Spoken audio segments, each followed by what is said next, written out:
아브라함과 막벨라 굴이라는 제목으로 함께 말씀의 은혜를 나누겠습니다. 우리 성경 창세기 23장 1절에서 20절 말씀 우리 함께 교도하겠습니다.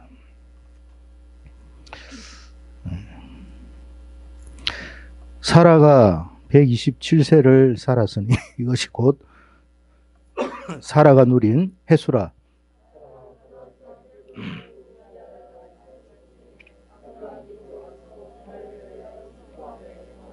그 시신 앞에서 일어나 나가서 헷 족속에게 말하여 이르되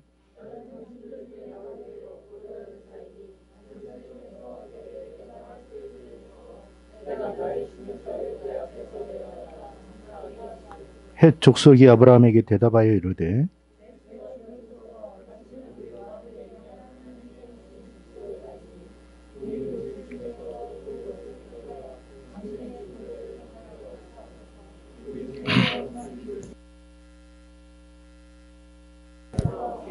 아브라함이 일어나 그 땅 주민 헷 족속을 향하여 몸을 굽히고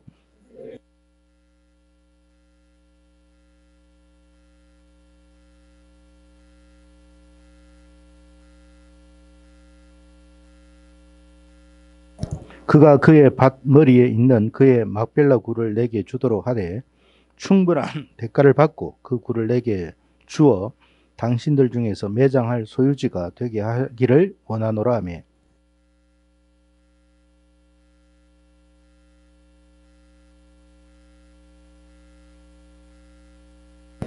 내 주여 그리 마시고 내 말을 들으소서. 내가 그 밭을 당신에게 드리고 그 속의 굴도 내가 당신에게 드리되 내가 내 동족 앞에서 당신에게 드리오니 당신의 죽은 자를 장사하소서.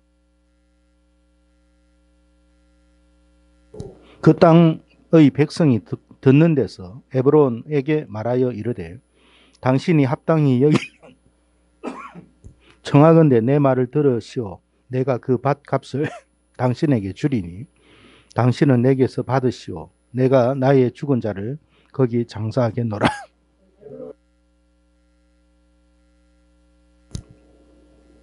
내 주여 내 말을 들으소서. 땅값은 은 400세겔이나 그것이 나와 당신 사이에 무슨 문제가 되리이까? 당신의 죽은 자를 장사하소서.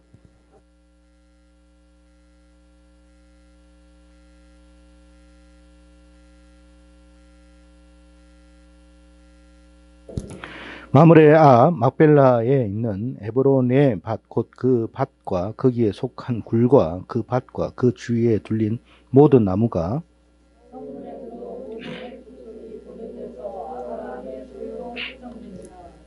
그 후에 아브라함이 그 아내 사라를 가나안 땅 마므레 앞 막벨라 밭굴에 장사하였더라. 마므레는 곧 헤브론이라.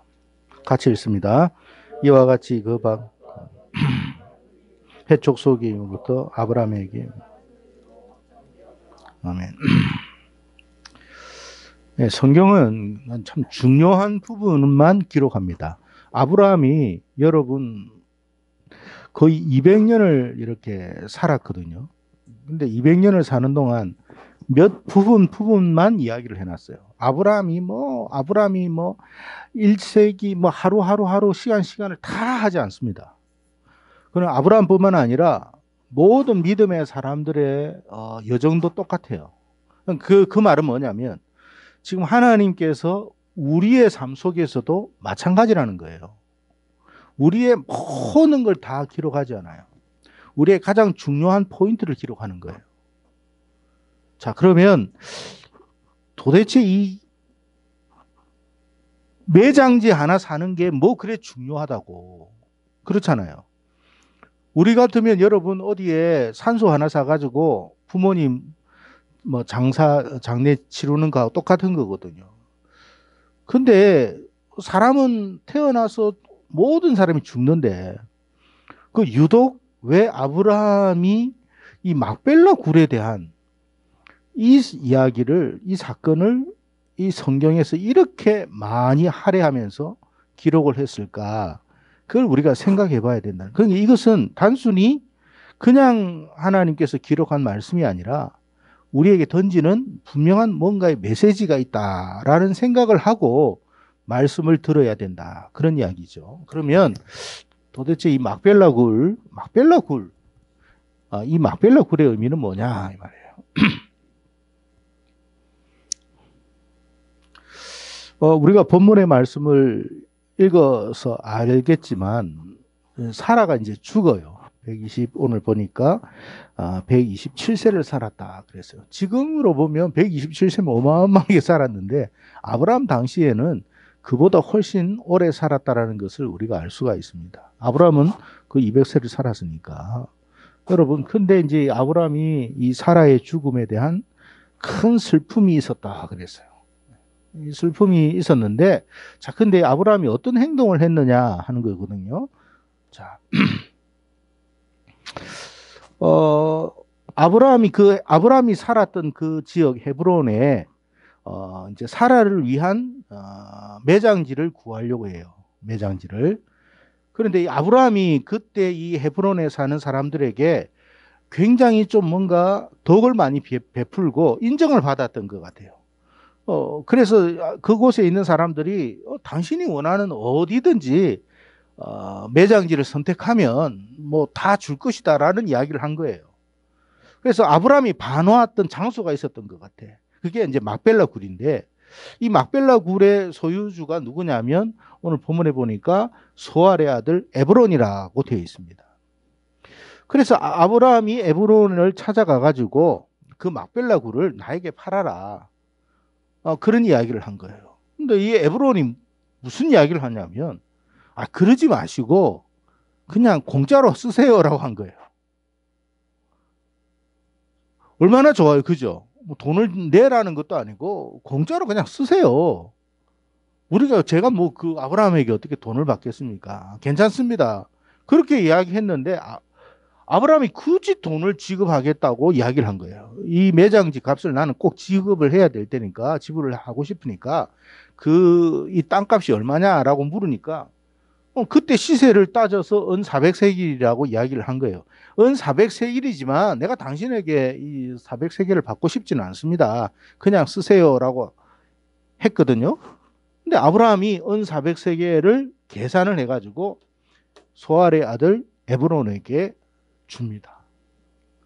자, 그러면 우리가 이 말씀을 한번 생각해 볼 필요가 있거든요. 아니, 굳이 왜 이러냐 이 말이에요. 공짜로 주겠다는데. 그죠? 네. 자, 헤브론이라고 아까 막벨라 굴이 있는 이 헤브론은 베들레헴, 여기가 예루살렘인데 그 밑에 지역에 있는 장소입니다. 아브라함의 주 활동 무대가 여기입니다. 여기에 이제 여기가 그 사라의 무덤이 있는 막벨라 굴인데 지금은 회당이 세워지고 또 반대편에는 회교 사원이 있대요. 그런 지역이에요. 그러니까 한쪽은 유대 회당, 한쪽은 회교 사원. 야, 반반이 땅은 나눠 먹은 거야. 그 지역.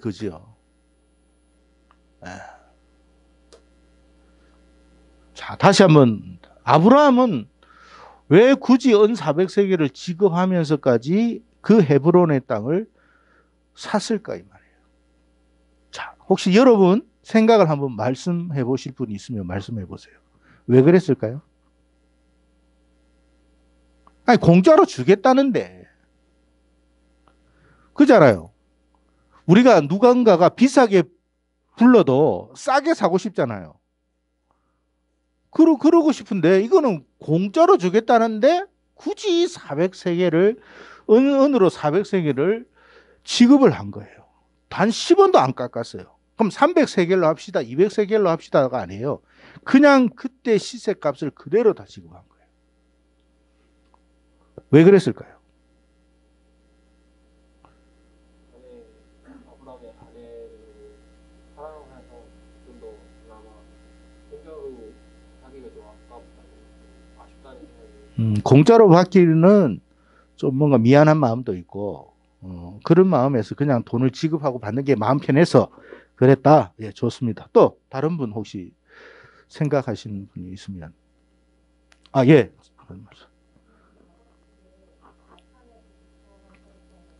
그 값어치를 나타.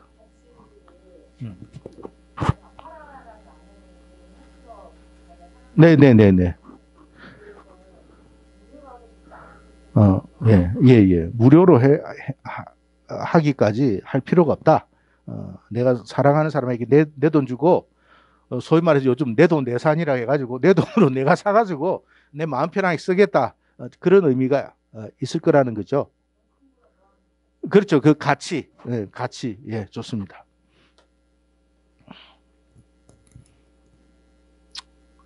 여러분, 우리가 한글 성경을 보다 보니까 그 의미를 정확하게 파악을 못할 때가 있어요. 그래서 성경의 토지법에는 두 종류가 있습니다. 자, 읽어봅시다. 시작.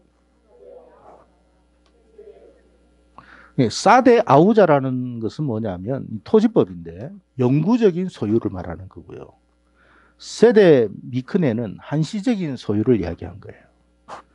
에브론은 아브라함에게 세데 미크네를 제안한 거예요. 그러니까 한시적으로 내가 이 땅을 당신에게 드리겠습니다. 당신이 돌아가시면 그 땅을 다시 나에게 주십시오. 그런 의미예요. 하지만 아브라함은 에브론에게 사데 아우자라는 의미로 토지법을 매매하고 싶었던 거예요. 이 토지는 영구적으로 나의 소유가 되게 해주십시오. 그런 의미로 은 400세겔을 지급하게 된 겁니다. 자, 그래서 성경에 보면 그 히브리 말로는 어떻게 되어 있냐면 매장을 위한 소유로서 해가지고 이것을 케베르 라 아우자트라고 기록되어 있습니다. 그러니까 라 아우자트, 케베르 라 아우자트라는 말을 아브라함이 에브론에게 한 거예요. 이 말은 뭐냐면 이 매장지의 소유권이 나 때뿐만 아니라 나의 후손들에게도 그 소유권이 보존될 수 있도록 하자는 그런 이야기였어요. 자, 그래서 아브라함은 한시적으로 막벨라구를 구입하고 싶은 게 아니었어요. 영구적인 소유권을 위해서 구입하고자 은 400세겔을 지급했다. 그 말이에요. 왜 영구적이냐? 아니, 그렇잖아요. 우리가 사실 사람이 썩으면, 그죠? 시시 썩으면 딱 흙밖에 안 남는데, 그건 영구적으로 할 필요 있나? 한시적으로 그냥 쓰다가, 우리가 여러분, 낙골당도 그렇잖아요. 낙골당도 그거 쓰다가 한 얼마 지나면 다 그것도 이렇게 위야무야 없애버립니다. 왜? 자녀가 그 부모님이 이렇게 이렇게 생존한 뭡니까 돌아가신 것을 살펴보지 그 손주나 그 밑에는 안 찾아봐요. 여러분 그렇잖아요. 묘지에 보면 자식들이 와가지고 묘지 관리하지 손주 그 밑에 손주까지 관리하는 데가 별로 없습니다. 그러면 한시적인 것도 나쁜 건 아니에요. 그죠? 근데도 굳이 아브라함은 영구적인 소유권을 위해서 돈을 지급했다는 이야기거든요. 자, 우리가 이스라엘 역사를 한번 보세요. 바벨론 포로 생활로 인해 가지고 이스라엘 백성들이 어떻게 됐어요? 바벨론으로 종살이하러 갔죠. 그 이후에 AD 아까 우리가 오전에도 설교했습니다만 AD 130년에는요. 로마에 의해서 이 예루살렘 이 지역에 이스라엘 사람이 한 사람도 없도록 흩어버리라고 로마 황제가 명령을 내렸어요. 왜? 있으면 반란을 하니까.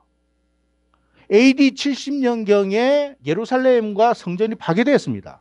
파괴되고 난 이후부터 계속해서 반란을 일으킨 거거든요. 그러니까 로마 정부가 요 이스라엘 민족은 하여튼 종자가 그렇다 해가지고 온 세상이 다 흩어버려라 이렇게 된 거예요. 그래서 세상이 다 흩어져 버렸어요. 자, 그러면 얼마 되지 않는 사람들이 세상으로 다, 그래서 중국에도 유대인이 있고 인도에도 유대인이 있어요. 여러분 놀랍죠? 유대인이요 중국에도 와 있고 인도에도 갔고 여러분 유럽 아프리카까지 다 흩어졌어요. 얼마 되지 않은 민족 다 흩어지면 그러면 그 민족은 없어져야 되는 게 맞죠? 없어지는 것뿐만 아니라 설령 있다 해도 이 땅을 다시 찾을 수 있는 확률은 있어요, 없어요? 없어요. 지금 우리 여러분 고구려 영토인 저 만주 땅을 지금 중국 보고 우리 땅이니까 내 나라 하면 주겠어요, 안 주겠어요? 뭔 장난치는 소리냐? 중국이 동북 공정하면서 무슨 소리냐? 저 한반도도 우리 거야 그럽니다. 지금 그러고 있어요. 한복도 우리 거고 김치도 우리 거고 그러잖아요, 지금. 그러니까 여러분 사실 이게 말이 안 되는 거예요. 이 다 흩어졌어요, 여러분. 그러면 이스라엘 민족은 회복될 가능성이 있다, 없다? 없어요. 아브라함은 먼 미래를 본 거예요. 믿음은 현재만 보는 게 아니에요. 먼 미래를 볼 줄 알아야 돼요.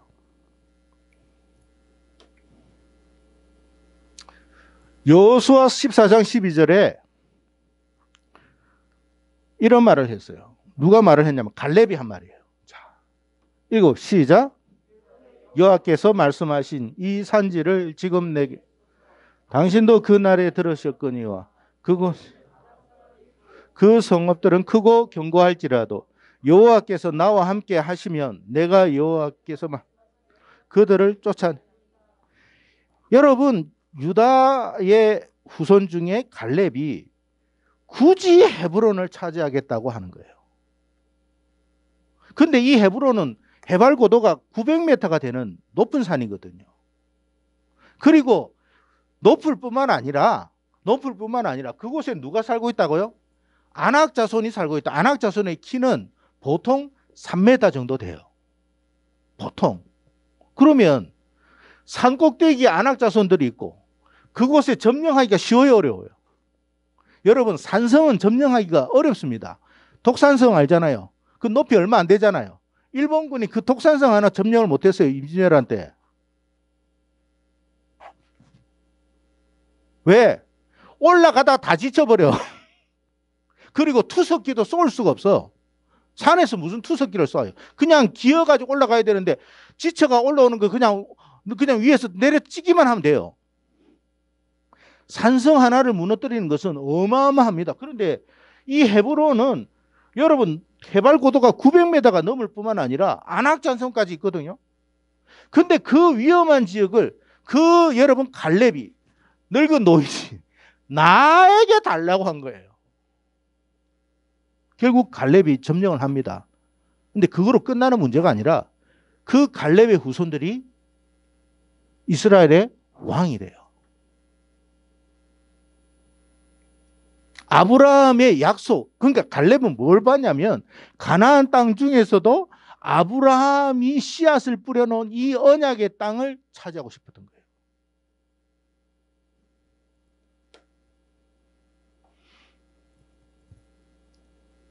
그래서 여러분 아까 얘기했죠. 온 세계에 다 흩어진 이스라엘 민족, 다시 나라를 찾고 회복하는 건 불가능한 일이죠. 그런데 1948년 5월 14일 이스라엘은 독립을 합니다. 이것이 그냥 우연히 일어난 일이 아니에요. 왜? 아브라함이 그 땅을 샀기 때문에 그런 거예요. 샀다라는 거예요. 믿음으로. 여러분 이건 굉장히 중요한 우리에게 주는 메시지가 담겨 있으니까 잘 들으세요. 여러분 독립한다는 건 있을 수 없는 일이에요. 근데 아브라함이 이 땅 조그마한 땅 하나를 산 것, 여러분 매장지 해봤자 얼마나 크겠습니까? 밭 해봤자 얼마나 크겠습니까? 근데 이것은 영구적인 내 땅이라고 아브라함이 못을 박아버린 거예요. 그랬더니 어떻게 됐느냐? 그 땅이 결국 영구적으로 그의 후손의 땅이 된 거예요. 우리가 세상적인 계산으로 보면 영구적이 될 수가 없어요. 왜? 그때 사람 다 죽어버렸잖아요. 다 죽고 뭐 누가 어디 흔적이라도 남아있나요? 그러나 하나님은 살아계세요, 안 계세요? 하나님은 역사의 시작과 끝이에요. 우리는 죽고 없어져도 하나님과 우리와의 언약은 계속 지속되는 거예요. 그 언약을 이루시는 이는 누구예요? 하나님인 거예요. 아브라함이 막벨라 굴을 산 건 그냥 산 게 아니에요. 내가 돈 주고 왜 굳이 사겠습니까? 돈 아깝지 않은 사람이 어디 있어요? 공짜로 주겠다는데. 그러면 좋을 것 같지만 내 것이 진짜 아니면 오래 가지 못해요. 내 것만이 내가 돈을 주고 산 것, 내가 노력한 것만이 내 것이에요. 결국 이스라엘 백성들은 그 땅을 다시 찾아와요.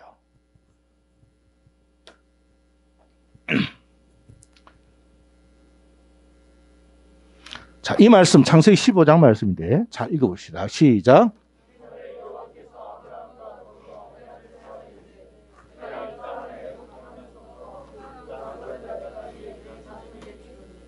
그 약속을 아브라함은 믿었어요. 믿었는데 그냥 믿었으니까 이제 되겠지가 아니에요. 믿기 때문에 내가 씨앗을 뿌려야 돼요. 아시겠죠? 여러분이 하나님의 말씀을 들을 때 말씀을 들으니까 되겠지. 그냥 끝나는 게 아니에요. 그 믿음에 대한 반응을 보여야 돼요. 그렇다면 이 땅이 내 것이라는 뭔가의 노력이 있어야 돼요. 흔적이 있어야 돼요. 자, 다시 한번 읽어봐요. 애국강에서부터 어디까지?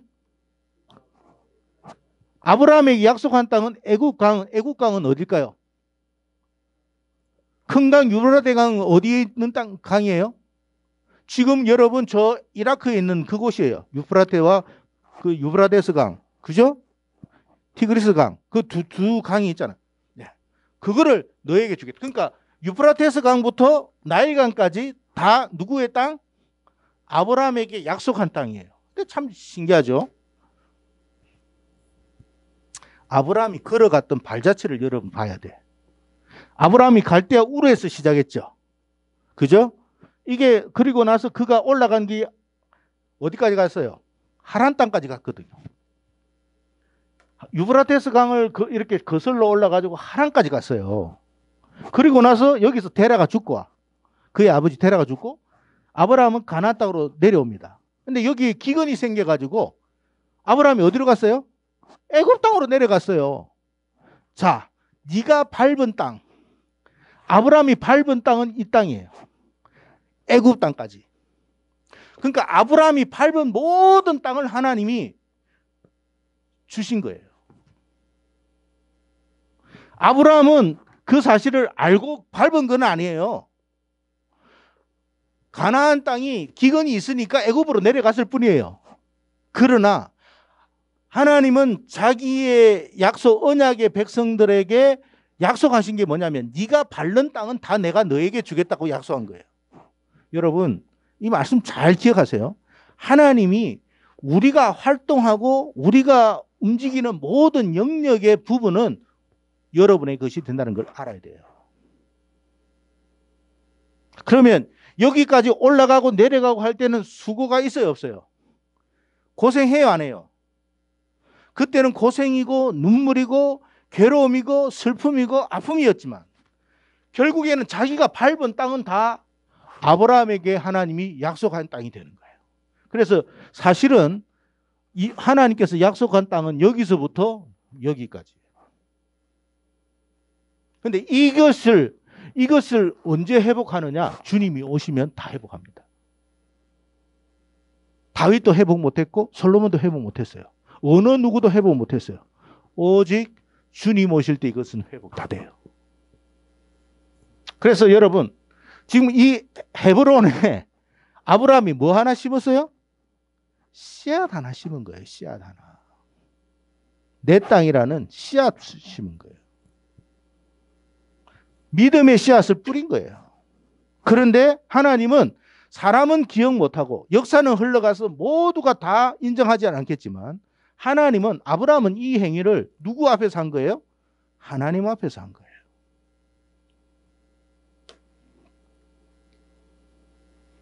자, 그래서 이 무슨 말이냐면 하나님께서 우리를 향한 언약의 말씀은 놀라운 축복들로 충만해 있습니다. 그죠? 그러니까 말씀 들어보면 너무 희망적이고 소망이 가득해. 근데 우리의 현실을 보면 어때요? 너무 고단한 거야. 여러분, 아니 말로 하나님 앞에 봉사하고 헌신하고 충성하고 아니 말로 여기 와가지고 좀 주인처럼 저 멀리 저쪽에 있다가 여기 와가지고 찬양하고 인도해도 누가 알아주고 누가 뭐 어디 봉사해주고 그런 거 없잖아요. 내 삶은 너무 고단한 거야. 그렇지만 그럼에도 불구하고 내가 하나님을 찬양하고 하나님을 헌신하고 내가 하나님 앞에 영광 돌리는 이 모든 것은 누가 기억해요? 하나님이 기억해요. 자, 다시 한번 이야기해 봅시다. 주연이가 저기 평택에서 여기까지 왔어요. 아니, 그 근처에 있는 교회도 많은데 내가 굳이 여기까지 와야 되나 싶은 생각이 들죠. 그러면 여기까지 오고 가고 하는 모든 것은 누가 기억하고 있어요? 하나님 기억하는 거예요. 그러면 하나님께서 만약에 축복하시면 어떤 축복을 주실 것 같아요? 이거는 다 네 거야.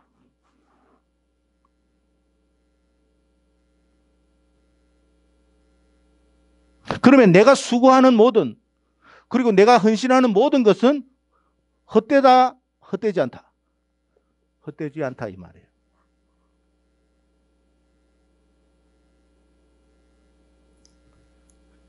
씨앗 하나 심은 거예요. 씨앗 하나. 그러니까 남들이 볼 때는 이 씨앗 하나, 이 씨앗 하나 심는다고 뭐 특별한 일이 있을까? 아니에요. 이게 무슨 말이냐면, 자, 아브라함의 후손들이 하나님 앞에 범죄해가지고 여러 번 망했잖아요.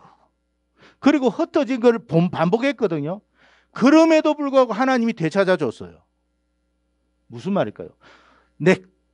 내가 하나님 앞에 축복을 받은 것은 내 삶 속에 내 뒤에 이어지는 모든 자손들이 많은 어려움이 있고 여러 가지 이야기들이 있고 뭐 이유들이 있어서 혼란 속에서 괴로움 속에서 살가지만 그럼에도 불구하고 하나님은 그 모든 것을 다시 원상복귀시켜 주겠다는 말이에요. 그러니까 내가 하나님 앞에 헌신하고 수고하고 봉사하는 것이 헛되다 안 헛되다 결코 헛된 게 아니다라는 거예요. 얼마나 감사한 일이에요, 여러분.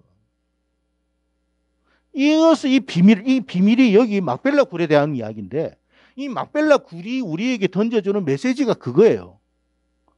이 비밀을 우리가 안다면, 정말 이 말씀이 그 말씀이야라고 우리가 정말 깨달았다면, 하나님 앞에 하나님의 백성들이 어떤 신앙생활을 하겠냐, 이 말이에요. 사라가 죽었잖아요. 사랑하는 내 아내가 죽었잖아요. 얼마나 슬프겠습니까? 그 슬픔 속에서도 그 괴로움 속에서도 소망을 잃지 않는 것이 믿음이에요. 그 속에서도 믿음의 씨앗을 뿌려야 된다는 거예요. 그래서 여러분 히브리서 11장 1절 시작. 믿음은 바라는 것들의 실상이요.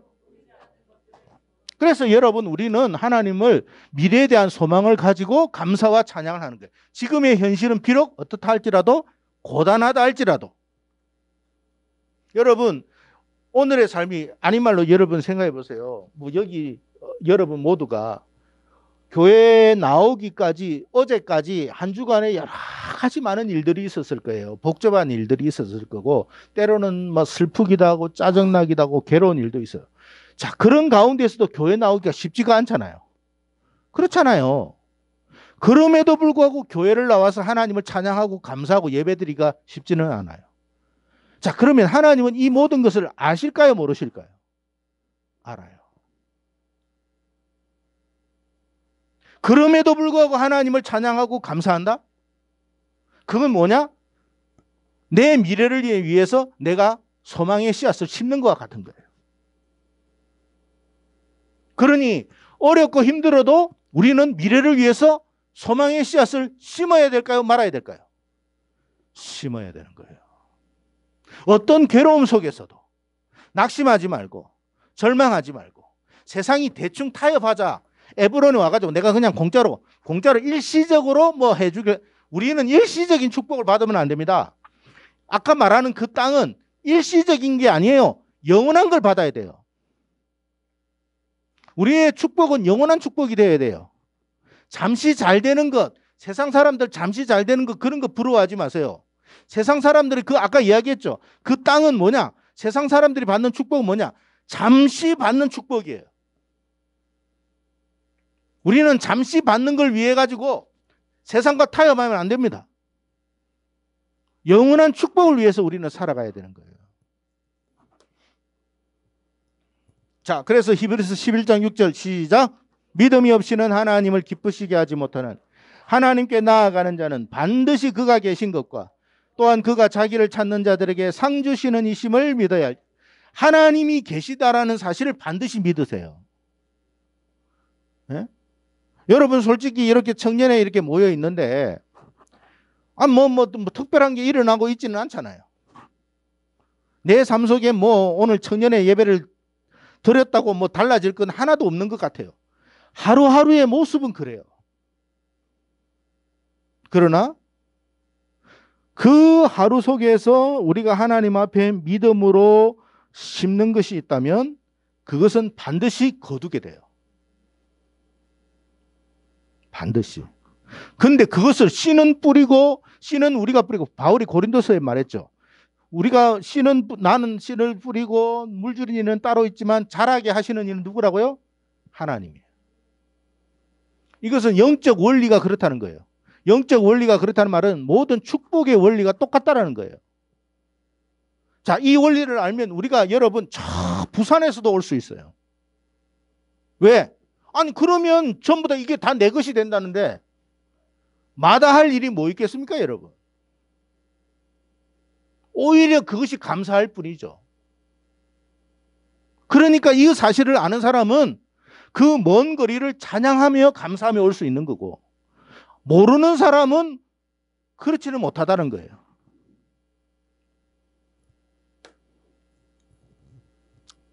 여러분, 신앙생활이라는 건 뭐냐면 어떤 역경 속에서도 믿음을 잃지 않고 믿음 속에 소망의 씨앗을 날마다 심는 걸 말하는 거예요. 그러니까 여러분, 날마다 우리에게 막 좋은 일만 있는 건 아니에요. 내가 사랑하는 아내 사라가 죽었듯이 슬프고 괴로운 일도 있어요. 슬프고 괴롭게 해서 한탄하고 주저앉고 울고 술 먹고 낙심하고 있는 게 아니라 그 속에서도 소망의 씨앗을 심어야 돼요. 그게 믿음의 사람이에요. 여러분, 이거 하나 심었다고 이게 막 빼라고 그래. 하나 이거 심었다고 뭐 특별한 게 있을까? 아니잖아요. 이스라엘 민족이 자기 후손들이 범죄해가지고 세상에 흩어졌음에도 불구하고 다시 돌아와요. 왜? 하나님이 그것을 보정하시니까.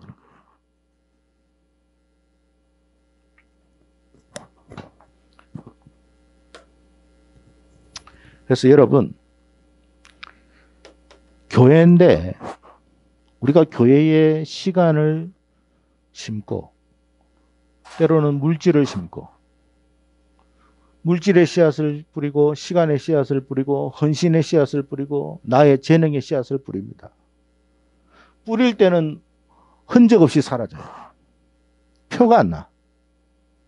아까 이야기했지만 여기서 뭐 기타를 치고 율동을 하고 찬양을 한다고 해가지고 그게 뭐 나에게 뭐 물질로 돌아오고 뭐가 오는 게 하나도 없어요. 그냥 심는 거예요, 심는 거. 그러나 여러분, 자연의 원리, 자연의 법칙을 여러분이 이해하시면 정말 이 자연의 법칙은 뭐냐?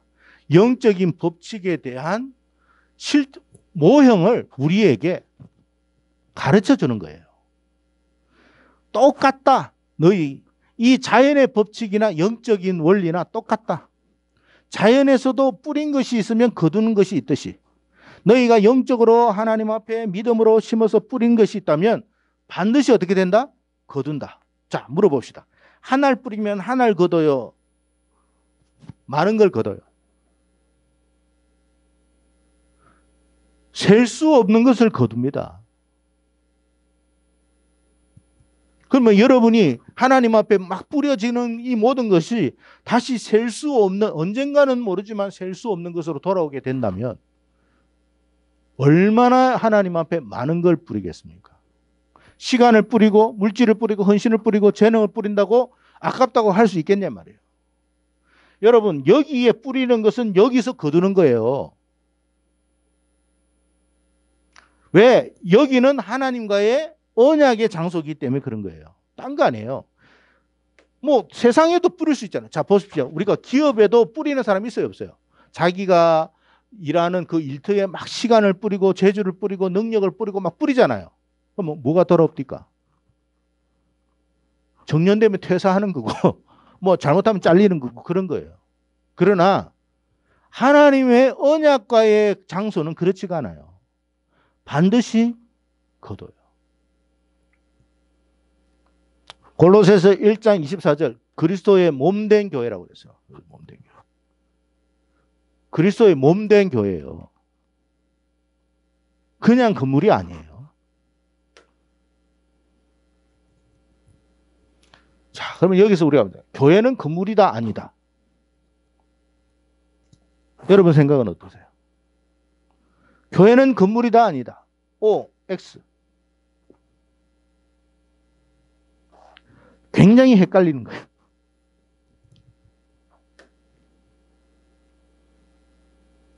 여러분 이거 조심하세요. 사단의 거짓된 혓바닥을 제일 조심하세요. 참 희한하게 생긴 혓바닥이 있어요.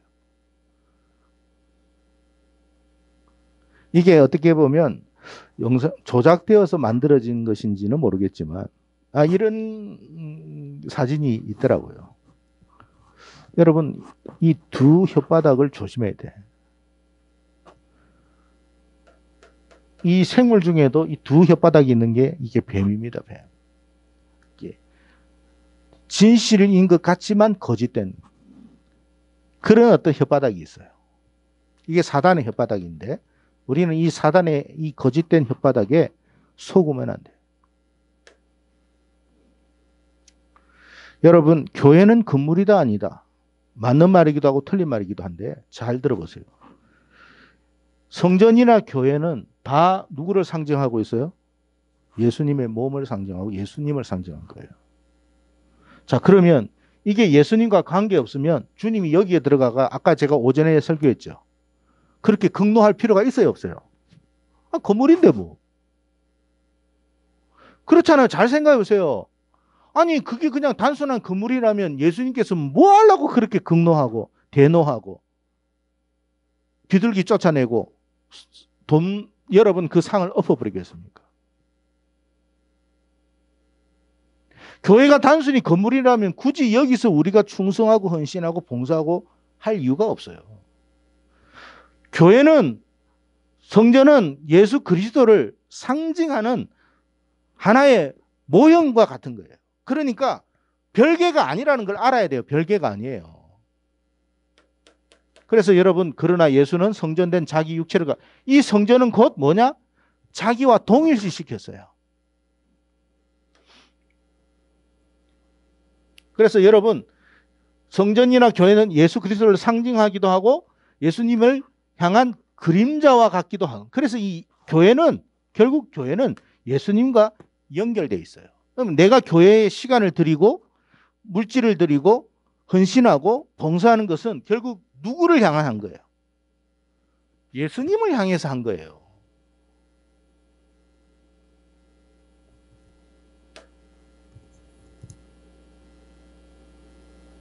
다시 이야기했습니다만 골로새서 1장 24절 그의 몸된 교회라고 그랬어요. 우리는 왜 이 말씀을 여러분 단순하게 생각하고 의미 없이 그냥 넘기냔 말이에요. 그냥 단순한 건물이라면 굳이 여기서 우리가 예배를 드릴 이유가 없어요. 뭔가가 하나님께서 약속한 게 있기 때문에 여기서 예배 드리는 거예요. 이걸 함부로 한다? 있을 수 없는 일이에요.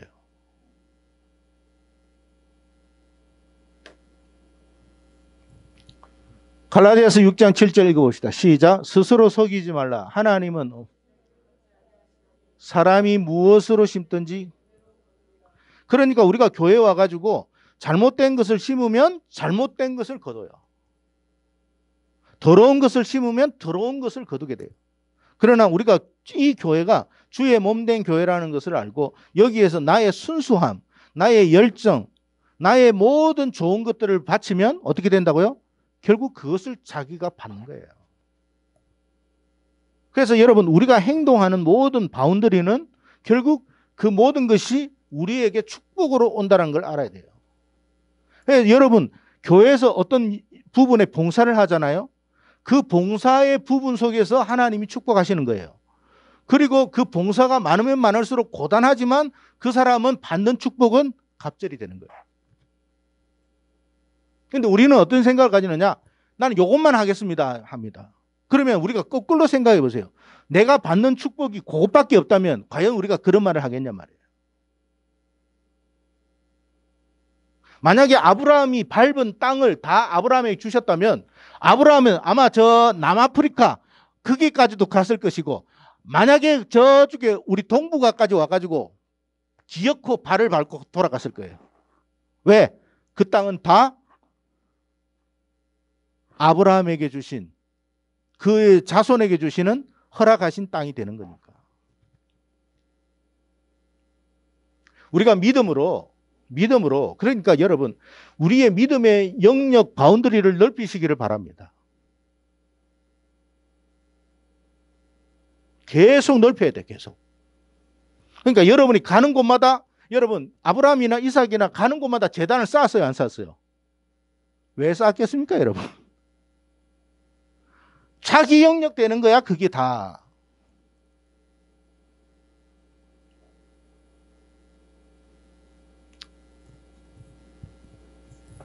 그래서 여러분, 막벨라 굴 하나 사는 거, 그 뭐 특별하게 있나? 공짜로 주겠다는데, 만약에 공짜로 받았으면 어떻게 되겠어요? 한시적인 거니까. 그 땅은 아브라함의 땅이 될 수가 없어요. 아무리 하나님이 약속을 해도 본인이 믿음으로 그 땅을 쟁취하지 않으면, 갈렙이 보세요. 이 땅은 하나님께서 약속하기 나에게 달라고 그랬잖아요. 내가 싸우겠다고. 아니, 아브라함이 주셨다고 허락했잖아요. 주신다고 해서 가만히 있으면 들어오겠네. 가만히 있다고 여러분 가나안 땅이 들어옵니까? 자기가 땀을 흘리고 헌신하고 희생한 만큼 자기 것이 되지. 그러니까 희생이 없으면, 헌신이 없으면 아무것도 없어요, 여러분. 아브라함이 돈 개념이 없어가지고 은 400세를 그냥 준 게 아닙니다. 그리고 나중에 성경 여러분 읽어보면 알겠지만 야곱이요, 굳이 또 땅을 여러분 돈 주고 사가지고 여러분 그 뭡니까? 그 무덤을 사요.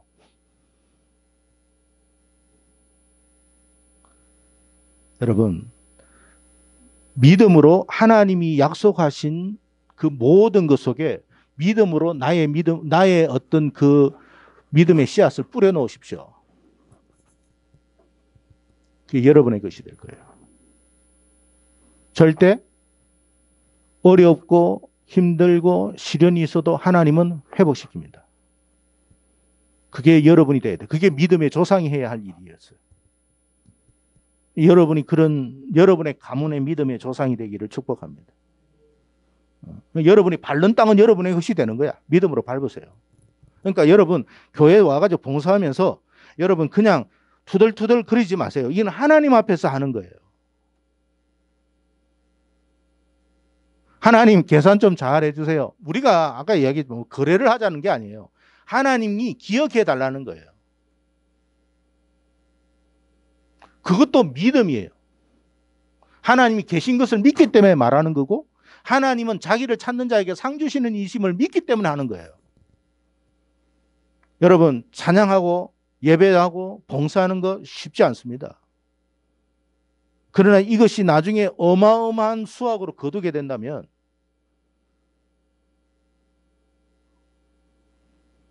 자원해서 할 겁니다. 자원해서. 여러분이 사업을 하든지 뭘 해도 상관없어요. 그 영역은 여러분의 것이 되는 거예요. 이 비밀을 안다면 우리 그리스도인들이 그냥 살지 않아요. 성경을 봐도 뭔 소린지를 몰라. 그냥 아브라함이 막벨라 굴을 은 400에 샀대. 끝. 아니, 생각도 없고 고민도 없어요. 아니 4,000년 전에 굴 하나 산 거하고 우리하고 무슨 상관이 있어요? 아브라함이 굴 산 거하고. 자, 그러면 우리도 이렇게 생각해 봐요. 우리는 아브라함의 자손이에요, 아니에요? 아브라함의 자손이잖아요. 그러면 우리도 그게 지분이 있어요, 없어요? 있는 거예요, 여러분. 아브라함은 아브라함의 자손들을 향해서 한 거예요. 그죠? 우리도 바울이 말한 것처럼 육신의 혈통이 다 유대인이 아니라고 그랬잖아요. 우리도 믿음의 아브라함의 자손이거든요.